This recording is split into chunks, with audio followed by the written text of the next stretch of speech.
Hi guys, welcome back to Iris After Hours on the ground in Israel. Here we are with our amazing media missionaries, part of our Irish media missions team, that is. James and Jess and baby Grace. I've just had little baby Grace. Hi. New member of the team. So a lot of the footage that you've been seeing in updates and on Heidi's Facebook, stories out of Africa have been coming from James and Jess. The Stop for the One videos. These guys have been doing an amazing job over in Africa, shooting and taking brilliant still shots, Jess. But right at the moment, these guys are in Israel. What are you doing here? How did we all end up here? What's going on? Oh, we're just having a holiday. No. Come on. We just thought we'll bring our 2 month here for fun. No. We're really excited. Laura and Heidi. So Laura's used to work for Iris as Heidi's PA, and she had a really incredible vision from God to be able to do some teaching in Israel with Heidi. And funny enough, the Harvest School this year obviously was blessed to be traveling. So they started here in Israel, and we were able to have all these open doors to be able to come here and to shoot this teaching with Heidi herself and all these biblical historical sites, and share on those messages. So for instance, like the Beatitudes at the Mount of Beatitudes and so forth. So we're creating a bit of a product there for people to be able to be inspired, to get the heart for Israel and for the Jewish people, and I'm really hoping that it will bless people. So we've come along, and God opened the doors for us to be here and to film. And little Gracie, with the little baby, only 2 months old. Yeah. Hey, Gracie, how you doing, Gracie? She is loving it. Yeah, she's really doing loving so it. well. So now some crazy stuff happened. Tell us some of the stories on this shoot about Heidi and what was happening with the natural elements. Wow. Yeah, And nearly every location we went to, we had all these phenomenal kind of like little kisses from heaven. Like we had one where Heidi had a Bible open and was reading from, I think it was like Exodus or Ezekiel. I was in Ezekiel. Ezekiel 37, and a butterfly come and lands on the page right on the passage where she's reading. And we're just like, did we get that on camera? Did we get that on camera? Page, I was like, chapter and verse. Yeah, and then Crazy. in a national park, we have like a deer that comes and runs behind her, and when she's talking about that a deer who like to Pants for water. And then like a deer comes behind us in the shot, and we're just like, we hope we got that in the shot, and thank God we actually did have some opportunities to get that deer, and then again with eagles flying above us, and we shot one on the Good Samaritan. So like a lot of these teachings, they're kind of like the heart messages of Heidi. So the main messages she shares around the world, and we shot one on the Good Samaritan and stopping for the one, like the main message she shares a lot. And just after we'd finished, they were like packing up, and me and Jess were just going to shoot some more B-roll and extra footage of the hills. And just comes over the hill a guy on a donkey herding up all these goats, and they're running down the side of this like hilly mountain desert, and it was just ridiculous. Like it was so set up by God. It was Laura amazing. and Heidi just screaming at us like, B-roll, turn around. And we're like turning around, and there's a perfect silhouette of this donkey and this man riding on the hillside in the desert. So right on the site where the Good Samaritan supposedly had happened. The road, on that road. On the road to Jericho, I believe. From Jericho up to that spot. So all these little things where we just felt God's love and God's heart, and it was confirmation. And each time, like, we would pray before we'd shoot, and we just really wanted God to be in it. And He showed up. all these times, it was just such a tangible confirmation as well. And that the heart for the series is something Heidi and Laura had been talking about for a while, and they really, when they spoke to us, we said, it'd be great for it not to just be a message like so many messages you can see of Heidi on YouTube, where it's like half an hour long or an hour long or 2 hours long, which we love them. They're awesome for the people that that are in our tribe, that are in our stream, and they want to sit down and they want to get all that, they eat it all up, but we want it to reach more people in the Western Church. We want those people to understand about God's heart for Israel, and also just get what God's done through Heidi's life, those core messages for like stopping for the one and going deeper, and so we really look like. So we really wanted that to be in a 10-minute to 15-minute kind of session. So So there's you know, about a series of 5 to 6 of them, and it'd be great for small groups, and it'd be something that people be able to actually like get hold of the product if they want it, and to do as a discussion points and things. So we don't. This is exciting. It'd be great. It'd really equip people. It doesn't have a title yet, but pray that we'll let everyone know. It'll when probably when it comes out. Probably I'm be sure like, we'll put a link below when we do have the product somewhere for you to be able to get it'll be hold like of 12 months down the track. Right. Yeah. There's lots more updates to do. Come We've on. got lots of things that have been happening you in guys are busy. Mozambique, and we want to share it with everyone. So Come on. that's got first priority. Now, guys, I want to talk about how did you get here, not to Israel, but how did you get to becoming media missionaries? Yeah. Tell us some of your journeys, because I think like 10 years ago, you guys weren't even walking with the Lord, neither of you, hey? No way. What happened? How did God grab you? What happened? It's such a funny story, really, and it's a long one, but we'll keep it short. So me and James started dating when we were about 14, 15. So we've been together for a long time. How long? How long have you been together? We're now 14 years. Yeah, so we're That's the now same as me and Sarah. Hey, look at that. And Australians as well. We love Aussies. We started dating when we were really young. We didn't really come from Christian backgrounds at all, and didn't really didn't walk at all with the Lord, and we went to school together, and we kind of had the idea of what the world says is success. So we were like, getting a good job, getting a good career, saving money, getting a nice house, getting like all those material things, and that's where you find joy and happiness, and that's what you do because that's what you're told to do. So we had a full-on 5-year plan. Yeah, so I was very organised. I was like, I've got my 2-year plan, my 5-year plan, 10-year plan, and we were just really running after those goals, and got to the point where we did build a house, and when we were about 20. Built that house, didn't you? Yeah, we built a house at 21. 21, and crazy. we didn't come from like crazy rich backgrounds at all. Like you worked hard too. Yeah, so we worked Both really came hard. from single mums, and really? so that was part of our motivation, I think, is like You both have got single mums. Yeah, but so like we were amazing dads as well. But But you grew up with your mums. Yeah. So when I spent a lot of time with my dad in summer and stuff, and they were incredible throughout. They're so supportive to us as well and stuff. But so we worked really hard, built a house, and I was doing photography and doing a lot of fashion photography, doing music videos and doing a lot of filming, and just really loving it. We're based in Tasmania, and James was a musician, and he was performing, and him and his Playing band. in front of big crowds occasionally. Yeah, occasionally. Yeah. As a small independent band, we got a few breaks here and there. So and so they played at a few falls festivals and things like that, and the 2 other members in his band were Christians, and we noticed the brothers we were hearing about so the other days. Luke and Callan, shout out, they're great. The Thompson brothers, not the Thompson twins. They could be twins, but no. And they're great guys. We saw something really different on their lives, like the integrity, and they were just so kind, and so we definitely identified there's something different about these 2 guys that were in James's band. Super generous. Their really whole family, kind. like their parents as well. So amazing people.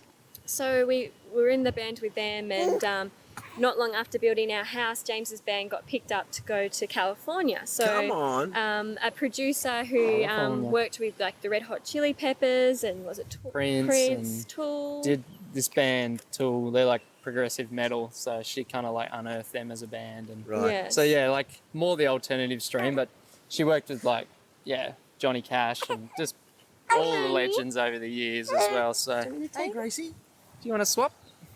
So that was like a phenomenal experience, and we did all this work to like prepare for that, and wrote like 30 songs, and was like all ready to go, and we got there, and we had like amazing experience as far as music goes, and she was loving what we were doing, and we were really inspired and really encouraged. But we were living in the middle of nowhere up in Mount Shasta. Right near Reading. Right near Reading. And Pre-Christian, you're born near Reading. That's hilarious. It's crazy. So right near the hotspot, man. Yeah, pretty much. And something was going on there. Something was going on. So before we went, we were very much. What year was that? This? That was 2011. 2011. Yeah. So before we went, it was very much just in the normal, I guess, the Aussie kind of scene. You work 9 to 5, and then on the weekends you go to a pub or a club, and you just catch up with your friends and have some drinks. So we're very much doing that kind of that lifestyle and socializing. And for me, like, I just felt like there was something missing. Like in my heart, there was just like this void, and there's got to be more to life than this. But I just didn't know what it was. And my journey was like that too. Coming back to God. And the void, man, you feel it. and it's just nothing can fill it. Lack of meaning. There's no meaning. Yeah. You need meaning, don't you? Yeah. No depth, And I had a just- great relationship with James. We'd been together steady, and we had both good careers, and our interests and hobbies were really pursuing them. We had built a house and it was doing really well, and on the outside it looked like we had everything perfect. Yeah. But for me, in my heart, it was just something that was missing. Yeah. I just was trying to fill that void and didn't know where to look. And I found that when I drank as well, it was a great escape from that empty feeling. So, and I didn't feel like I had any confidence. So I would drink, and I'd drink to get drunk because I just didn't really know who I was. I didn't really have that confidence with myself to be able to have conversations and peer pressure and all that kind of stuff. Yeah. So before we went to America, I kind of hit my rock bottom and realised what's the purpose to life, and didn't really want to live anymore. It was quite bad, and James was so supportive to me through that. I had one night where it was just my worst of worst nights, and the very next day I heard God for the first time. I had this voice, and audible voice. so it was like this.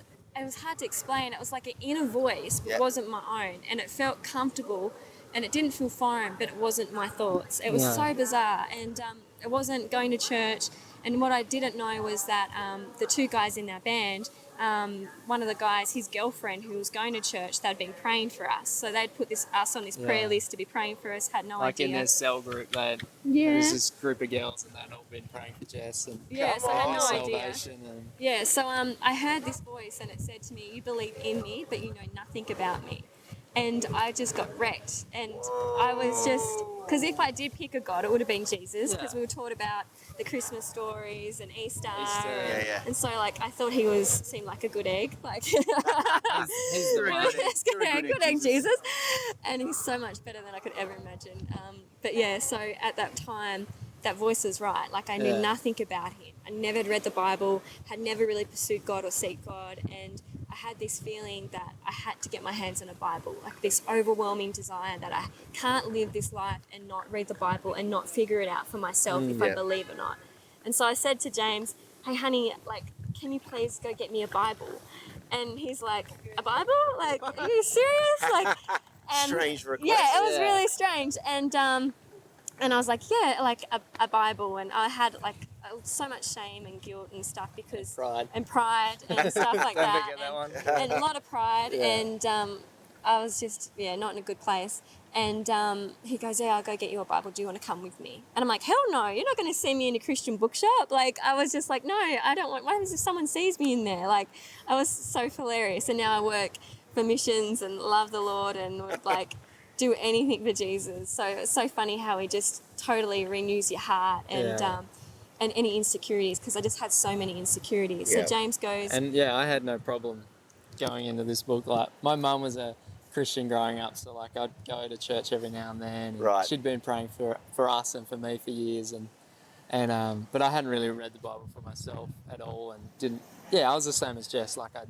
If I was to say I'd believe, it would be in God and in Jesus, but I just didn't know what that looked like to walk it out. We weren't following it. We weren't. So very opposite, really. So I went into that shop, and it was a sweet old lady in this shop, and I asked her what I was getting a Bible for, and said, "Oh, what's a good Bible for someone who's never read it before?" And she got me this Message Bible, and she was so sweet and wrapped it up, and then it was so funny. Jess wanted to start reading it, and she started asking the guys in the band that I was with questions about the Bible. Oh yeah, the Thompson twins. Yeah, and they were so good about it and answering any questions they could and stuff. And as we I guess it was a couple of weeks, and then we were on the plane going to America, our first international trip. And so Jess is sitting on the plane. We've got the in-flight magazine. She's got the in-flight magazine like this, and she's got the Bible hidden in the in-flight magazine. I didn't want anyone to see me reading it. She's so worried that someone's going to see her reading the Bible. It's the Bible. How weird. I know, it's so funny. And now I just read it everywhere and anywhere. And, But, unashamed now, completely. Unashamed. But I had this urge that I had to read it and figure out what I thought. And I wanted to figure out what happened at the end of the book. And I went to Revelations and read that. I was like, what is this on about? And I scared myself. Having no greed. It's no greed. Crazy, hey? But obviously, it's really great to read it in contents and stuff. So, things like the Bible Project, which is an awesome media. Have you heard of that before? Yes, the Bible Project's really cool, isn't it? It's so great. great. Explains a lot It of stuff, explains so much, and it's using creative graphics and art to be able to Being do it. media in the real, junkies, we love it. we just love it. So it's cool. if you I haven't discovered watched that with Israel the other night because we were googling. So always look for stuff about the Bible to play before bed and stuff, and we found the Bible Project. It's really so great. So Yeah. things like that are great for new Christians to understand things like Revelations and other subjects and everything and anything to do with the Bible. So yeah, we had that in America, and I thought I can control my drinking, like, you know, because I don't have a drinking problem. Like, I'm just binge drink on the weekends. Yeah. And obviously there was a lot of pride in that, and we had another night where we was in this environment of music, like recording studio, and there was a heavy environment and a lot of drinking and partying, and it's a small town, not much else to do, but yeah, drink so alcohol, I drank. So I had another night where I felt really bad the next day, and it felt really hangover and just awful and ashamed because there's just all that stuff when you drink. And I then heard God's voice for the second time, and he just said to me, stop drinking for 12 months, because he just knew it was a stronghold for me where I would just, I didn't have any strength when I would work. So he said, Papa. I know, he was such a loving dad, and it wasn't, and we're not religious about people drinking, it was just what I needed. Our last name is Brewer, so we can't be religious and James, about that. like, to this day I don't drink because I just discovered that I don't actually like it. Yeah. But No, James she never still, liked it. I never liked it, I just did it to fit in. I was trying to Yeah. find a place where I belonged, and so yeah, it never really worked until I found Jesus, and then I found where I really belonged. And I tried to negotiate with God. I said, what about So 2 weeks funny. without drinking? And I couldn't get any peace. And I was like, what Nada. about 6 months? Couldn't get any peace. And then not until I said, okay, God, I can't do it. You're going to have to do it in me, because I just don't have any confidence, any self-esteem. I don't know how to talk to people. And I just, like, you're going to have to do it, God. And it was that place of humility Yeah. where I really admitted that, Jesus, I need you. You're going to have to do this. Yeah, Oh. that God was able to go, I can work with that. And so I had no urge to drink for 12 months. And it was He still... took away the desire. Yeah, just... Completely, it was yeah. amazing. Wow. And I gained confidence and self-esteem, and started going to a church when we got back to Australia. When we were in America, there was like tricky events coming up. There was like New Year's and Christmas Eve and New and Year's. people were buying us drinks. And we were Australians, and like, you know, we were there recording in the town, so they're like, oh, we'll buy you drinks. Like, it was all that sort of stuff. And so people kept buying Jess drinks New Year's Eve, and like, me and the other boys would take them for her, and we'd just kind of chuck them on the ground, or like, you know, because she was 21 at the time, so she was too like nice to say no, Yeah. and like, so it was so funny looking back at it. yeah, now, it's very sad. But the really. boys, they were so sweet, They and were so sweet. they were so supportive in that as well, Yeah. and that was just another sign of like, you know, the difference between someone who knows the Lord. You know, like they weren't like, oh, why would you do that? They're like, okay, like, let us know what we can do to help. Like they totally believed that Jess had, you know, heard this, and it was amazing. So. Yeah, and so when we came back to Australia, it took James about another 12 and so months. tell us your journey, James. Yeah. What were you thinking in all this? So when we were in America, our house was just getting framed up. So we hadn't moved in yet. Yeah. So we were still renting a place together. Actually, Jess's mum amazingly let us rent her house for a couple of years, and that's how we could really save the money as well. So yeah, we stayed there for a couple more months, and then we moved into that house, and that's kind of when Jess started going to church, and she got baptized in the water really quickly, and that was so powerful. Like I went to changed overnight. I went to that. Yeah. I went and watched Baptism, water baptism. it. Yeah, it was I went just- with Mum, and we both watched it, and like me and Jess had been together for like 7 or 8 years by that stage, and me and Mum were both like crying, and Jess had seen me cry like 2 times in that 8 years. So like God was doing something what in happened? me. Did you know? No, I was like freaking out. I'm like, So what I'm is crying. this? What's I'm going like, on? Why am I crying? yeah, and yeah, Mum was just like trying to explain some of the stuff to me, but it was new for her as well because she was from a more conservative church group, and our church is, you know, believes in the Holy Spirit and healing and all that stuff, you know, like our tribe here as well. Yep. So yeah, it was really powerful, but I couldn't reconcile it. I didn't know what was happening, but I couldn't deny it was God. Like I saw this change in Jess. You know, she was at a rock bottom before. She was like to the point where she she wanted to end it one night when she was really drunk and just had this weird experience. And so, yeah, like this change was so amazing and I couldn't deny it. I didn't understand it for myself and I still didn't know what I believed, but I knew God had done something in her life. Wow. So that was enough for me to be like, okay, I'll start coming to church and I'll start seeing what this is about. So, yeah, and then like you had some more experiences later that year where you encountered even more of God. God's joy and love, and just on this great adventure with God, discovering who He is and who I was. And so at the end of the 12 months when He said I could stop drinking, He's like, you can start drinking again if you want to. I was like, oh, I don't actually want to. I never really liked the taste. And it's like penny drop. What's the point? I was like, I could celebrate it with a drink. No, I don't really feel like one. So, seems like the most ironic thing to do. Is what to a like, miracle. Yeah. So, we after that, like Jess got really on fire. She got baptized in the Spirit as well in that same year, and she started like inviting her girlfriends around to the house, and they're having little prayer groups and worship time, and they would always be like trying to encourage me to join. They're like, come on, like come and pray with us. And it's like a group of like 4 or 5 girls, and I'm like, who's like backing out the door? Girly probably prayer. not. You're like, not doing girly prayer, mate. so I'd just like dip into the other room and just like play my music and stuff like that. But I supported her and I loved her doing that. But it wasn't your cup of tea. You saw it was good for her. Yeah, and I saw it was good for her. But it was like that time was quite challenging as well because we were living together, and Jess was feeling very convicted about that as well. Like I wasn't saved yet, so Jess was starting to think, we've just moved into this house. I'm saved now. Jess is like, we can't live together anymore. And I'm like, what, man? Like, we just built this house. We're living together. Like, we've been together for 7 or 8 years already. Like, what's changed? And at first, I thought it was the church telling Jess, you guys can't live together. And but it was just the Holy. But it was the Holy Spirit. Just the love for God. The conviction Jess was feeling, and do things right. Yeah. And I was like, well, let's get married. I didn't have any problem with being married. Like, it was just not something we'd had honoured in our life because we didn't know God. We didn't know the value in Australia, most secular culture. You get married once you're more financially set up. And you've lived together for a few years. Yeah, so like, that was kind of it. So yeah. And So we got married. So you got married? Yeah, we got married. So we got married, yeah. And that was amazing. And that like was so powerful for me because there was a lot of things before we got married that like I had some things happen in my life where I needed to forgive a few different people and I got to a point similar to Jess where I was like, God, I can't do it, but you're going to have to do it in me because I don't know how to forgive them.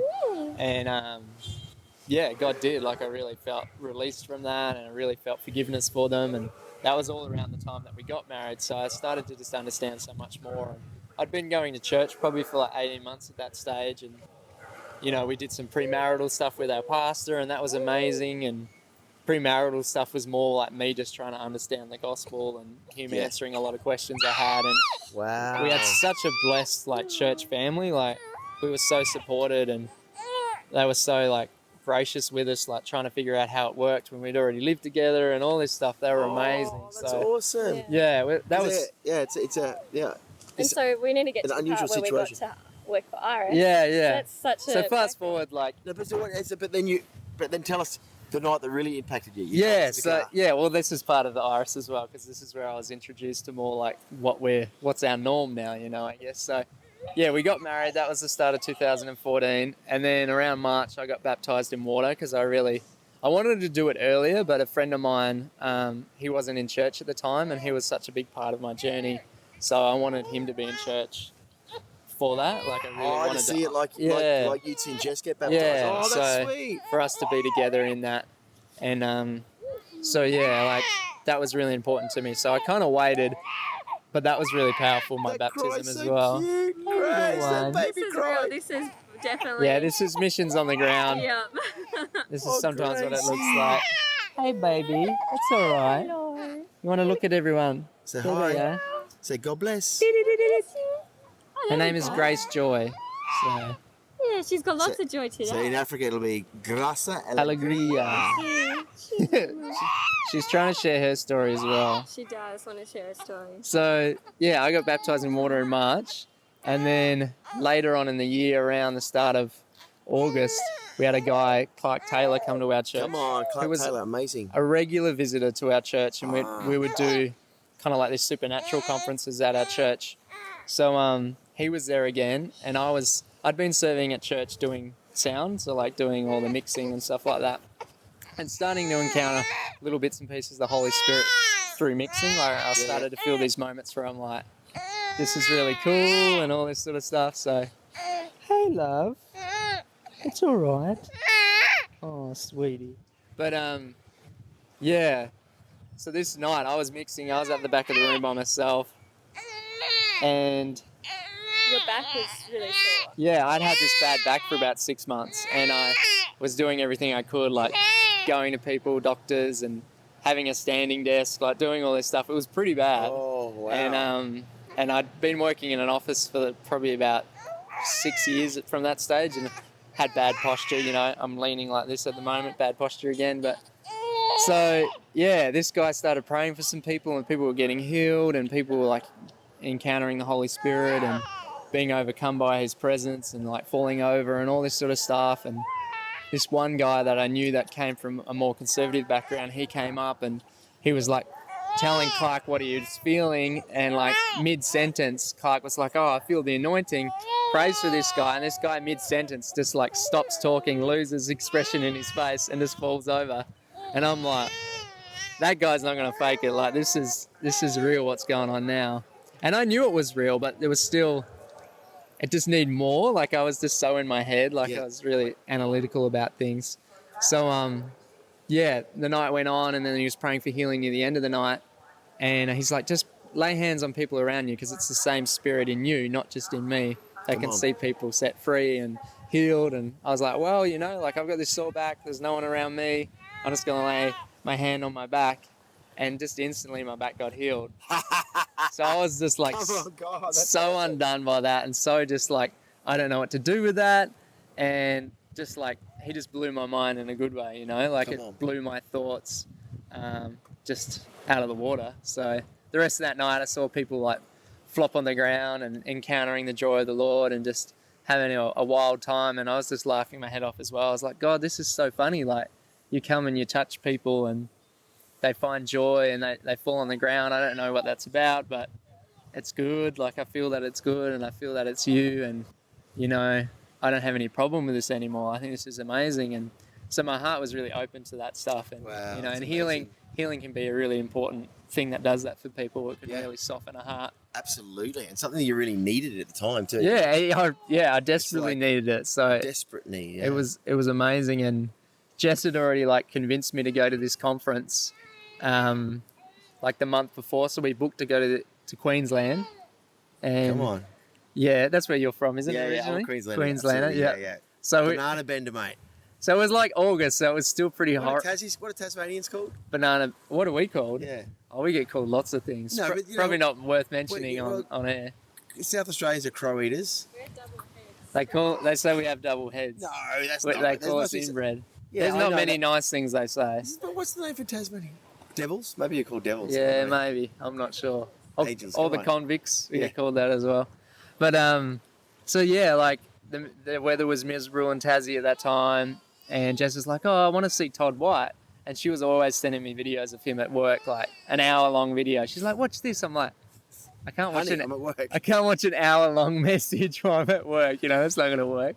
And she was always listening to Heidi on YouTube as well, and all this sort of stuff, which was awesome. But I didn't understand it. But I thought, you know, it's great for her. She's finding more of God, and it's, you know, it's really changing her life. She's so happy. So I said, yeah, why not? And that was before that back encounter that I agreed to. And I was like, we go up there, the weather would be nice. Worst case scenario, I'll sit in the foyer and I'll drink coffee. You know, like that's the worst case scenario. So we went there, and it was a Christ for All Nations conference. Right. So it was Todd White and Daniel Kalender. And the first night I just heard like a really clear-cut, simple gospel message. Like Daniel Kalender shared just like a basic, simple gospel message. And to be honest, I hadn't heard it that simple before. And it just like so just changed things for me as well. Like I believed in Jesus and I believed in the cross, but this just solidified everything what he'd said. And then Todd White got up and shared his testimony, and I was just done.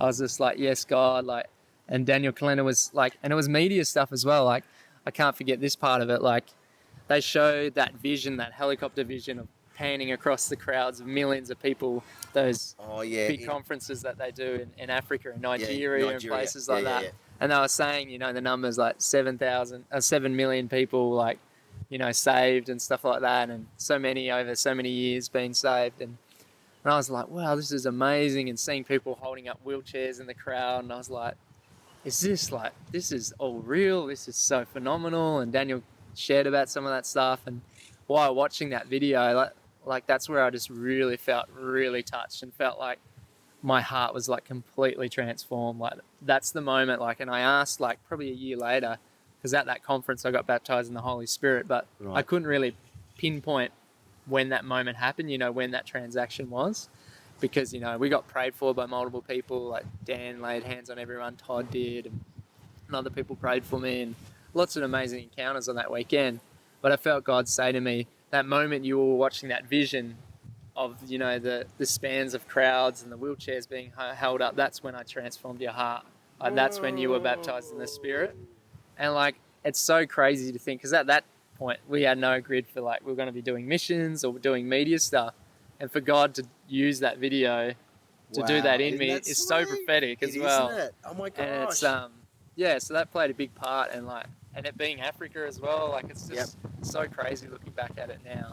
So that's kind of how I got in the same page as Jess, and then we were both like together, and before she was like running ahead and I was behind. Yes. And God had even given Jess this kind of like prophetic hope and this dream that she would be running ahead and I'd be behind, but then I would have this encounter and I'd run ahead and she would have to keep up with me.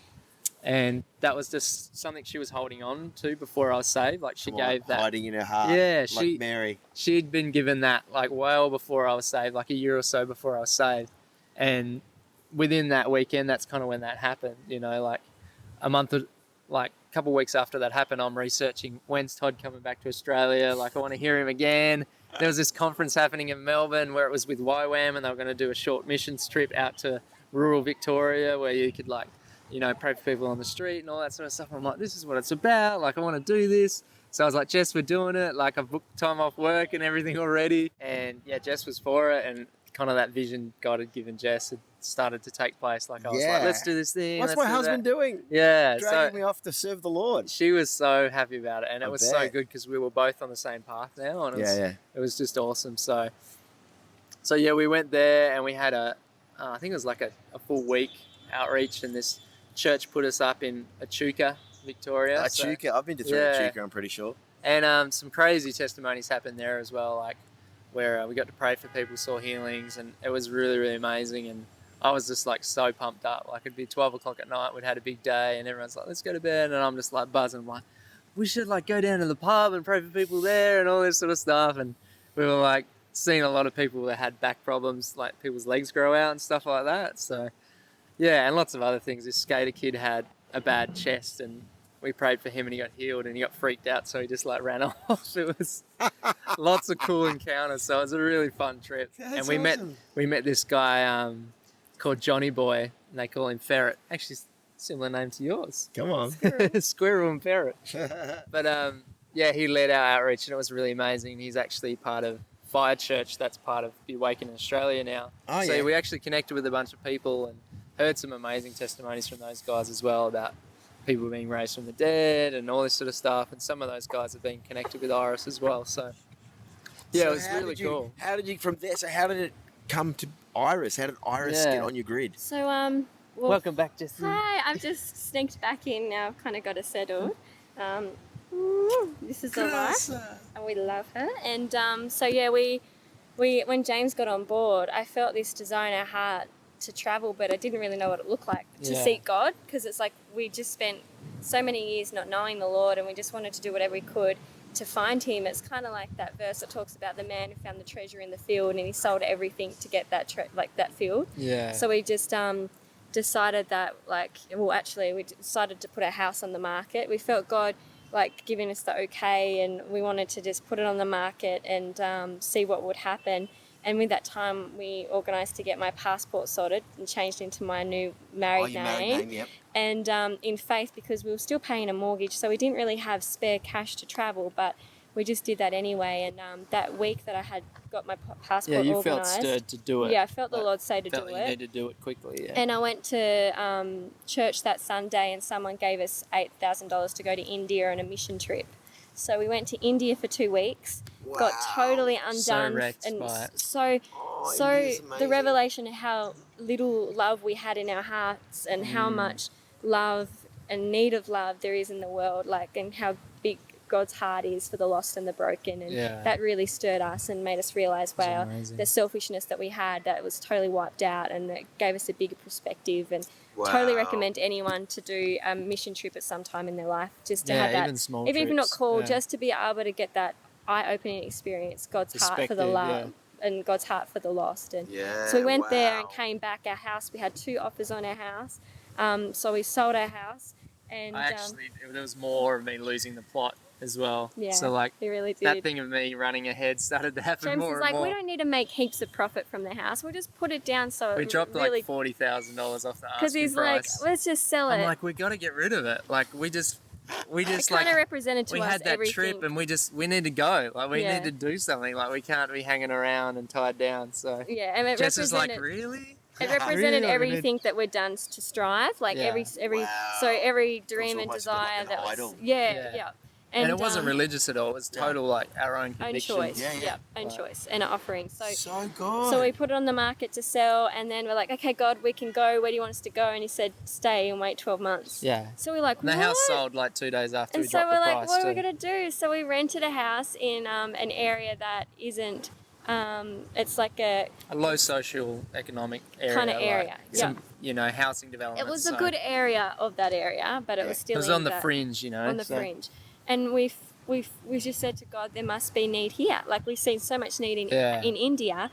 Show us the need here in our own backyard. And God started saying, I want you to learn about a lifestyle loving people. It's not about a location, it's about a lifestyle. Whoa. So not about it. That's another t-shirt. Yeah. It's about a lifestyle, not a location. Come on. Put it on a shirt.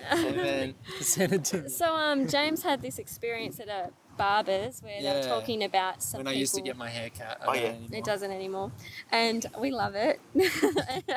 and little slight bit of resentment from that. No, I do. We're here in Israel and you're blending so well. Yeah, it's Everyone's true. got long hair. I'm starting to get the curls of the Orthodox as well this morning. Come on. And so I can't even remember what I was saying now. So James went to a barber shop and he started hearing about the drug scene in our local area and how rampant really ice was. Methamphetamine. So like I was sitting in this place and heard these guys talking about it, and I said to God in my heart, like, is this real or is this gossip? But you're never sure. And I said, if it's real, like, I want a confirmation. Like, I want to know what's going on. We need to do something because it was very like big stuff. They were talking about young people getting involved with drugs and just the horrors that happens when people just lose their life to an addiction. Young teenagers ODing and all just sorts horrendous. of bad stuff. So that weekend at church, like 3 days later, we finished church, and one of our friends drove in late, and he just said, "Hey, I just picked up this hitchhiker, and I have no time. Can you help him out?" And it just happened to be that he James was serving at a youth camp or something. Yeah. So he left him with James, and I had another an event on at a friend's house where we were helping her for a birthday party, so I couldn't help. But James just took this young guy, who was older than us, he's 30, but he took this guy and to get some food, and found out his story and just loved on him. And in one day you were able to, because it was winter, he'd found out that he had slept in a dumpster the night before, and the winter in Tasmania is so cold. Oh, like drops below 0 Celsius at night. And James was able to feed him, get him clothes, and we organised somewhere for him to stay that night. But what was even more crazy was he was involved in that scene that James had heard the story about of this meth lab and these meth addicts and drug dealers. He was involved and used to work for the guy. Right. And so that was... so it was all confirmed, and that opened he was our repenting. eyes. He was repenting to James about this lifestyle he'd lived, and how he had an encounter with God the night before, and then ended up at that church, and how so James was able to share the gospel with him. It was amazing. He said he was like in that dumpster that night, and he felt so cold, and he asked God to make him warmer, and he said he felt warm. by Yeah. like God's Spirit. And then he ended up. And he with didn't us. understand any of that. And then when we met him, like we prayed for him. Yeah, he's a really good friend of ours, and we still, Yeah. we love him so Oh my much. gosh, that's amazing. And so we built a really great friendship with this guy, and was doing life with him. And then we went with court because he had some just some things he had Some to deal with. outstanding stuff. So, Yeah. so we went with him to the court one day, and James was at work, and I went with him actually. And I heard the Holy Spirit say to me, "He's going to have to live with you in your home." I sort of heard the Lord say. And then the judge turns around and says, "Well, he was meant to go to prison today, and I had the guards all ready to take him down. But because of the involvement he's had going to this new church and meeting this new couple, which was me and James, I conditioned his bail to the Brewer's household."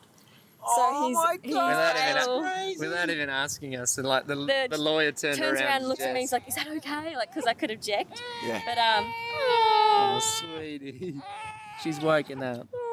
But yeah, so like he came and lived with us for a while, and that was the first drug addict we had live with us. And then we had a series of different people with different things come and live with us. over that 12 months. 12 months. And so we're still friends with all those guys, which is some of the them beautiful thing. we have more contact with the others, but we still love them very much. And it was amazing. Like, and God really showed us how to like love, not treat people like an assignment or like there's some sort of task for us, but Yeah. that they're our friends and we're just called to love them. And so we it was had amazing. a series of different people with different addictions living at home for 12 months, and or different stages of where they were in their lives. And that was the best thing we could have ever done, because it was about a lifestyle, loving people.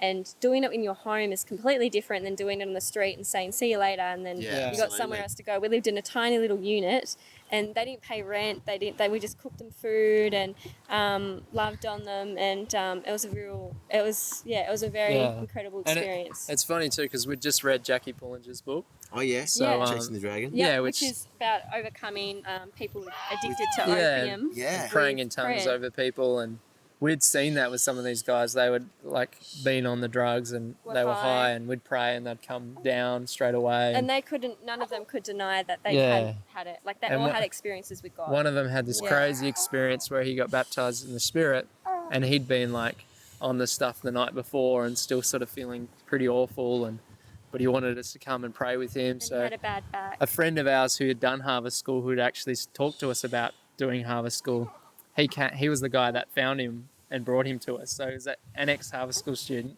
Oh my gosh. And he came with us, and we all prayed with him that night to like be baptized in the Spirit. And when he got baptized, it was like a Paul to Saul sort of thing. Saul to Paul sort of thing, where like when we prayed for him, all this like gunk came out of his oozed out of his And eyes. his back was like this, and it just healed. He had scoliosis and he got healed. And then he started speaking in tongues. Oh my Lord. And it was amazing. That was a real encounter. And when he all the like drug effects and like coming down off the drug all left that night as well. Yeah. That night. He was sober. It was so amazing. So that was our 12 months before, and we wanted to go to Harvest School or to Bethel or something like that. And we weren't sure because we were thinking maybe Bethel because we'd done a lot of stuff in the West, and we were thinking, Bethel's more focused on lifestyle stuff in the West, and Harvest School's more like missions, and we're not sure what we're called to. We didn't think we were called to missions. We didn't know. We just kind of ruled it out as like, this is going to be time set apart with God. Like, this is going to be our honeymoon time with Jesus. So we didn't really care where it was going to be, and dates didn't line up well with Bethel because my brother was getting married, and we really wanted to be there, and he's the only brother I've got, and I was like, that's so much more important anyway, so I want to do that. So we really decided it was Harvest School. Right. And we went to Harvest School. It was absolutely phenomenal, like even more than we can expect. So we went to Harvest School, and I'll give you the dada. Yeah. Dada. She loves her daddy. Hello. So we went to Harvest School, and the first week we went on outreach.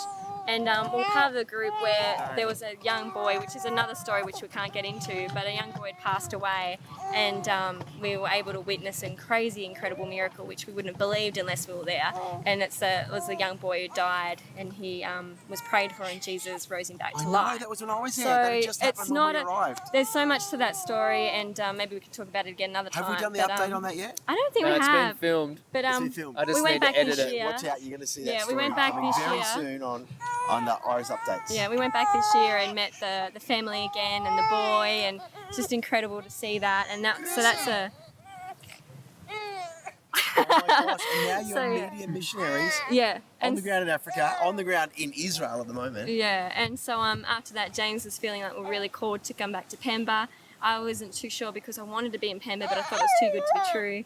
And then we were praying with Heidi one day, and she just pointed us out, and she's just like, the Holy Spirit's on you guys. God's telling me I need to give you guys land. This was after we filmed an after hours, actually. Yeah, to help with Esther at that time. And with David Hogan. It's one of the yeah. previous episodes. So we got to stand in as kind of help a little bit, and Heidi just said, the Lord's saying that you guys are meant to come here. Does that feel right in your spirit? And James is like, yes. And then she's like, she goes, I feel it so strong. I feel God saying I'm meant to give you guys land here in Pemba, Mozambique. Come on. And so it was a crazy day. And so we sold our house, and James quit his job to be able to go and serve Well, we'd already God. sold our house earlier. And God had he's so faithful. He's like, okay, I'm going to take. Come on. Little pop off. Go, Gracie. She probably feels better now. This is life. Maybe we can Life cut on the that. ground. Come on. Maybe we can cut that out. I don't know. This is part of it. This is part of doing missions. Can't cut out all the goodness. If people are wondering what Australian. missions life is, sometimes it looks crazy. Yeah, sometimes it's messy with It babies. looks crazy. And But it's good crazy. So yeah, it's just to wrap it up. So yeah, God is so faithful. Like if you give up something, He'll give it back to you double fold. So much better. And we ended up given money to be able to go towards building our house. Yeah, our home church supported us in that. Yeah, so we're building So this you're year building in a Pemba. house at the moment in Pemba? In Pemba, and this will be our 3rd year in Pemba at the moment. And we're able to do a lot of stuff there and media wise to bring awareness, to be able to testify about what Jesus is doing. Come on. And also, which is our main passion, is ministry and people, and so we get to do that as well. So we're so grateful to be part of Iris, and we never thought God could use our little talents and skills in videography and photography like this in this way. And here he is. He's just like, don't rule anything out. I can use any skill, any gifting for my glory and for my kingdom. So we just feel really blessed and lucky. Yeah. Yeah, it's amazing. Come on. What a story. Oh my gosh. So that's the real short version. That's incredible, guys. Amazing. Short version, but still pretty long. Yeah. And now, it's a long story though. Well, we really appreciate you guys, and it's just exciting. So exciting what God's done and He's doing and continuing to do, and it's amazing, yeah. Just running with you is incredible. But I've got 3 questions I have to ask you, because we ask all our podcast guests these questions as well, if we have time. Favorite film? What is your favorite film? Favorite film, Jesse? I know what mine is, so I'll answer it. Give Jess some time. It's actually a Christian documentary called The Dropbox Film. Oh my gosh, I have to see it. It's really amazing. It's by this guy who. He saw this idea of this pastor in South Korea who made this Dropbox for abandoned babies to be given. Yeah, so they weren't just dumped somewhere. So this guy's like in his 70s, this pastor, and him and his wife like take these babies in, and they've taken in all these children with deformities and all this sort of stuff. But the guy saw this idea and thought, this would be great. Like I could win a film festival if I go over there and film this story. He wasn't a Christian. He goes there, encounters the love of God there, gets saved during the filming. So like while you're watching it, there's something about the film, because the person filming it is encountering God as they're making it. Yeah. So it's like unlike anything I've seen, and it's actually really well produced. It's amazing. So that's my favourite film. Come on, I've got to see that. Yeah. Little plug. Yeah. I think my favourite film would be Hacksaw Ridge. Yeah, just loves Hacksaw Ridge. I know it's a bit violent, but because it's a true story and just Pretty little girl loves this big war movie. I just love it. I watched it and I cried, and then afterwards I was just like, let's hit the streets and find someone to pray for. And we got in the car. It was dead, and there was no one on the streets in Tasmania. It was like, there's no one here. You were so fired up. Yeah, I was so inspired. Inspired to pray from Hacksaw Ridge. Just his passion and his trust for God, his boldness and trust for God, and obviously you don't have a choice in war. Like you're just faced with that kind of evil and absolute selflessness. And because it's not about his heart wasn't to hurt anyone, it was to rescue and to be a medic. And I love that. Phenomenal. I feel like that's Jesus. He's a medic. He comes to heal and restore, and so that's why I love it. Come on. But yeah. Wow, great. Now, what is your favourite sound? Do you have a favourite sound? Silence. Come on. The sound of silence. I'm not very quiet. I know, silence is amazing. I had that in the Blue Mountains when I was in Australia recently. Middle of the night, I woke up, it was just silent. I went, oh my gosh. The silence was actually loud. Yeah, I feel like I hear God in the silence. Whoa. And I'm not very silent very often because I do talk a lot. James knows it. But it's when I have those I do moments, too, so it's fine. moments of silence and actually just Confessions. listening to God. That's my favourite sound. It's just that silence and waiting and the waiting to hear his voice. And so that's my favourite sound. Come on. But, yeah. A, B, C chord. Yeah. Yeah, it's The guitar in front of 16,000 people in the audience. it's very tricky, like to narrow it down to one sound. But I love the sound of the harp. Oh yeah. I want to learn, but getting a harp to Mozambique might be a bit challenging. But I'll make it happen one year. Come on. Yeah. Now the last question is, what would you like to hear when everything's said and done and life's worst finished question. on earth and you're in heaven and you're meeting Jesus in heaven? What are the first words you want to hear him say to you? What we want to hear him say to us? Yeah, To you, yeah. to yourself. Then. That's such a big question. I just think like just receiving his embrace and just having him hold me in his arms and just to hear him whisper I love you. Like it's simple, I know, and it's a word that's so cliche in this day and age, but for me it is in its essence the love of God is just the purest, most powerfulest thing. So just to hear that, and I know he loves me, but to hear him and hold him, that would be a blessing. Come on. Mine would be very similar, like that you loved well, like because for me that's the thing I always go back to, just the simplicity of just loving him and loving others. And if he would say like you loved me well and you loved others well, I'd just be done for eternity. I think. Like, Yeah, for eternity. What about you, Gracie? Come on. What do you want to hear? Shaka Baba! I had the best mum and dad in the whole world. Best daddy God. Well, guys, thank you so much for being on Iris After Hours. thank you. Thank you. And guys, I'm really excited that you got to see the faces behind some of our amazing media stuff that we're doing here at Iris, and get to know these guys. These guys are pure gold, and so thanks. Oh, Great, bless we're you. about to catch a plane, so Amen. We're going to fly back from Israel to Australia. for How many hours? Australia. Awaken Australia. It's coming up. Yeah, 40 hours, I think. 40 That's the hours. travel time. Come on, let's So pray do for it. us. Gracie's a boss, though. She loves it. Yeah, Come she's on. awesome. So guys, leave some comments below if you want. Download the app, or sign up to subscribe on our YouTube channel. Yeah. And Gracie's a subscriber, aren't you, Gracie? Yeah. Yeah.